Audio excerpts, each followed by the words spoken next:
결국 올 것이 왔다. 드디어 정치권에서 피프티 사건을 물었다. 피프티의 전속계약 분쟁 사태로 대중가요계 템퍼링 논란이 거센 가운데 국회 문화체육관광위원회 전체회의에도 가요계 템퍼링 실태조사가 필요하다는 지적이 나왔다. 템퍼링은 원래 체육계에서 소속팀 허가 없이 선수 이적을 설득하는 시도를 뜻한다. 최근 피프티의 전속계약 분쟁 사태 원인으로 다른 연예기획사의 가수 빼가기 시도가 지목되면서 가요계에도 템퍼링 논란이 불거진 상태다. 국민의힘 이영 의원은 25일 국회 문체위 전체회의에서 박보균 문화체육관광부 장관에게 피프티 논란에 대해 아냐고 물었고, 박 장관은 미묘한 대목도 있고 복잡한 사안도 있는 걸로 알고 있다고 답했다. 박 장관은 그러면서 구체적으로 언급하는 건 부적절하다고 생각한다. 다만 공정성 잣대가 제일 중요하다고 본다. 그런 기준으로 지금 사태를 지켜보고 있다고 했다. 이 의원은 디즈니가 투자하는 사업에 음악 부문에 피프티가 선정됐는데 이번 논란으로 이 계약이 파기됐다. 이건 대한민국의 손실이라며 연예계 템퍼링 실태조사가 필요하다고 주장했다.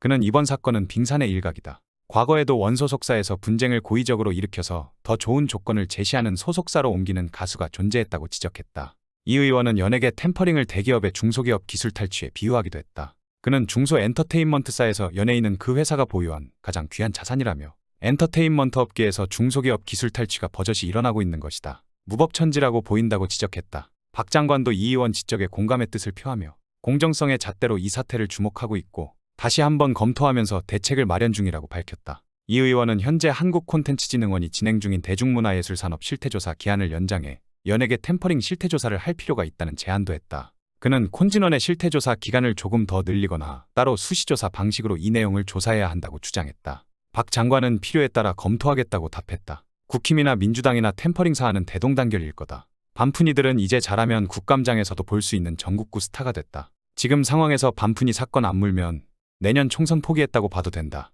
그래서 무조건 물 수밖에 없다. 실제로 언제 낄끼해야 될지 각재느라 고민 중인 사람들 많다고 한다. 딱 하나만 알면 된다. 국민 건드리면 혼난다. 템퍼링에 대한 법이 만들어진다면 그건 피프티법이 될 것이다. 차려놓은 밥상인데 선착순이다. 정치인이 이런 이슈에 못 발면 정치 접어야 한다. 정치인은 템퍼링 방지법처럼 대중들이 정말 원하는 걸 해줘야 정의구현이란 이미지가 각인돼서 정치 생명에 큰 도움이 되는 것이다. 이건 국민 대통합이라 여야 그런 거 상관없다. 파괴왕의 다음 발길은 어디로 향할 것인가 궁금하다. 언론 카르텔이라고 하면서 SBS 압수수색과 세무조사 갈까? 연예계 카르텔로 갈까? 그 알만은 꼭 포함시켰으면 한다. 사실 이건 다 그 알 덕분이다. 연예계 템퍼링 방지 피프티법 생길 거 상상하니 가슴이 웅장해진다. 지금 이곳이 바로 역사의 현장이다. 그동안 국민들과 네티즌들 오기재 통수들 때문에 분노하고 그 알 때문에 시청자들 밤새며 시청자 게시판 그 알 영상과 항의글 올리고 방심위에 신고하고 그 알 폐지를 요구하는 청원글까지 하며 비판의 목소리를 높였다. 이제 정치권이 들쑤시면 두 달간 꿈쩍도 안 하던 강남경찰서가 시키지도 않아도 빠릿하게 움직일 것으로 보인다. 피프티 사건은 연예계 최대 사건이 맞다. 처음엔 중소 아이돌 기적으로 시작하더니 갑자기 BTS랑 블핑이라 비교되고 원원이 디즈니니 해외 탑티어 레이블들 관련되어 있다고 하고 소속사 대표는 AEG와 거래 텄었다고 하고 연매업이나 엔터사들 의견 통일시키고 유튜브 레카들까지 의견 통일시켰다. 게다가 메이저 신문을 비롯해 각종 언론사들, 펜코의 여실을 비롯 온갖 좌우 커뮤니티 의견까지 다 통합시켰다. 덤비던 SBS 그 알까지 가루가 되게 까버리고 여야 국회의원 의견까지 통일시켰다. 피프티 멤버들 능가할 사건이 지금껏 있었는가? 템퍼링 방지법은 국익과도 관련 있다. 중국 미국 자본이 우리나라에서 키운 인재를 쏙 빼가려고 시동 거는데 산업 스파이와 마찬가지다. 이제 오기재 큰일 났다. 템퍼링 1호 구속될 가능성이 높아지고 있다. 안성일 일당 경찰 조사 시작되면 꿀잼각일 듯하다. 서로 배신 때리고 살겠다며 덮어씌울 거 뻔하다. 빼박 증거들 다 나오고 그러면 최대 형량 조금이나마 줄이려면 서로 책임 떠넘길 것이다. 과연 백진실의 진실도 밝혀질 것인가?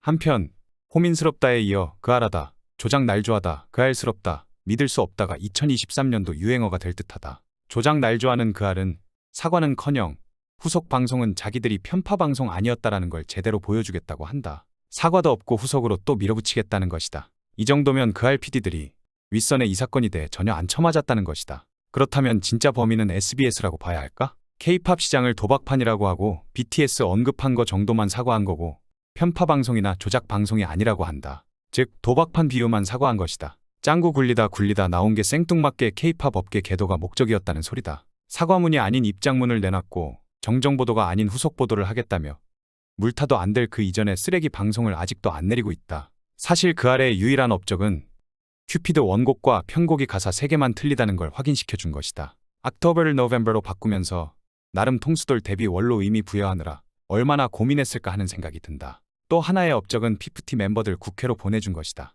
한편 다음은 최근 가처분 소송 현황 및 결과이다. 가처분 소송 기간은 보통 2-3개월이 평균이다. 많은 케이스가 인용되었으며 사유는 양자 간 신뢰관계 파탄으로 계약유지 곤란이다. 즉, 신뢰관계 파탄이 주요 사유라면 한쪽만 지랄해도 나올 수 있다는 거다. 계약상 책임이나 무슨 독소조항 문제보다 신뢰 파탄이라는 것이 뭔가 잘못된 것 같다. 온전한 기각은 손승연 한 명뿐인데 그조차도 결국에는 인용되었다. 손승연 사례로 봐도 기각됐다가 결국 두 번째는 신뢰관계 파탄으로 인용되었다. 반푼이들도 기각되더라도 태업할 것 같고 결국엔 소속사 피말리고 인용받을 것 같다. 이것으로 보다 전 대표는 큐피드 설거지하고 이기가 답이다. 독한 마음 먹고 형사를 걸어놔야 민사가 쉬워질 듯하다. 지금까지 어트랙트처럼 소속사가 대국민 지지를 받은 적이 없다. 원하는 게 있으면 대화로 풀자고 그렇게 지속적으로 기회를 줬는데도 반푼이들은 다 날려먹었다. 이제 반푼이들도 세상 무서운 거 알아야 한다. 그래야 정신 차린다. 7년을 연습생 생활하고 7개월 만에 죽는 매미 같은 인생. 수익 배당 7대3이 손해갔다는 생각밖에 안 들었던 거다. 어쨌든 이번 가처분 소송에 기각돼야 더 큰 손해배상도 가능하다. 혹여 한국 활동 접고 미국 활동 생각하더라도 공연비자 대행해주는 놈들이 반드시 붙을 건데 그게 바로 반푼이들 뒷배로 찍힐 것이다. 전 국민이 템퍼링 세력이 누구인가 눈에 불을 켜고 감시하고 있는데 거기서 반푼이들을 도와준다고 나서면 그 비난을 어떻게 감당하고 일부는 미대사관 전화해서 반푼이들 비자 내주지 말라고 항의할 것이다. 결국 아무것도 못하고 2-3년 허송세월하는 것이다. 돌아온다고 해도 손배는 반드시 걸고 넘어질 것이다. 전 대표도 이미 큰 그림이 있을 것이다. 연예계에서 30년을 굴렀는데 일기가 돌아와봐야 이미 끝났다는 건 6월 19일에 판단 다 섰을 거다. 피해에 대한 보상 다 받아내고 이기도 관심과 호응 속에서 출범시키려면 일단 여론전에서 이 사건의 최대의 피해자로 확실히 인증받는 게 우선이다. 한편 전홍준 대표가 제작했던 걸그룹 더러시 출신 주이서도 김민희에 이어 피프티 사태에 입을 열었다. 주이서는 피프티 사태를 다룬 SBS 그것이 알고 싶다를 거론하며 그 알 정도의 공신력 깊고 유서 깊은 프로그램이